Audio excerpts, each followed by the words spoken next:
Assalamualaikum warahmatullahi wabarakatuh. Anak-anakku sekalian, apa kabar semuanya?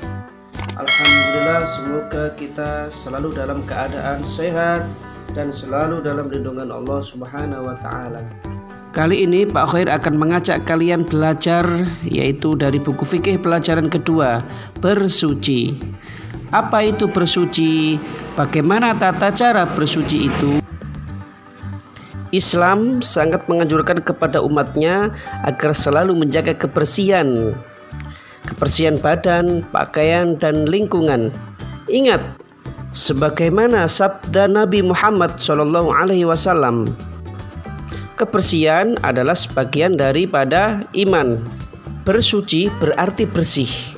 Hidup bersih itu menyenangkan. Hidup bersih juga menyehatkan. Menjaga kebersihan itu adalah perintah Allah dan Rasul-Nya. Apa pengertian bersuci itu? Dalam Islam, bersuci itu disebut toharoh. Toharoh berarti sucinya badan dari hadas dan najis. Apabila hendak melaksanakan ibadah sholat, kita harus bersuci dahulu. Bersuci dilakukan dengan membersihkan pakaian dan tempat sholat. Karena suci dari hadas dan najis adalah merupakan syarat sahnya sholat. Tahukah kalian, bersuci itu ada dua macam, yaitu bersuci dari hadas dan bersuci dari najis. Apa itu hadas? Apa itu najis? Hadas adalah keadaan tidak suci pada diri seorang muslim. Hadas menyebabkan ia tidak boleh melakukan sholat dan tidak boleh melakukan tawaf. Hadas ada dua macam, yaitu hadas kecil dan hadas besar. Hadas kecil merupakan hadas yang timbul karena buang angin, buang air kecil, ataupun buang air besar. Hadas kecil cukup disucikan dengan wudhu atau tayamum. Tayamum adalah pengganti wudhu jika tidak ada air atau sulit sekali untuk mencari air atau karena sakit sehingga tidak boleh terkena air. Sedangkan hadas besar adalah hadas yang disucikan dengan mandi. Hadas besar ini dialami oleh orang yang sudah dewasa atau balik. Anak-anak, berikutnya yaitu bersuci dari najis. Najis adalah kotoran yang menjadi sebab terhalangnya seseorang untuk beribadah kepada Allah.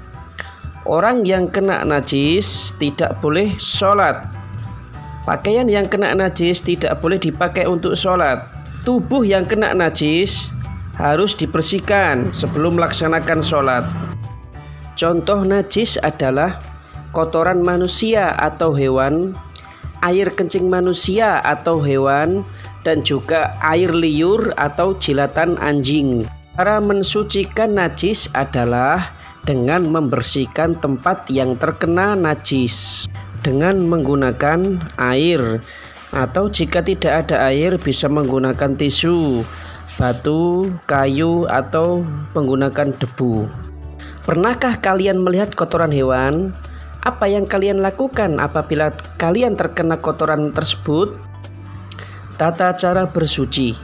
Ketika berhadas atau badan terkena najis, kita harus membersihkannya.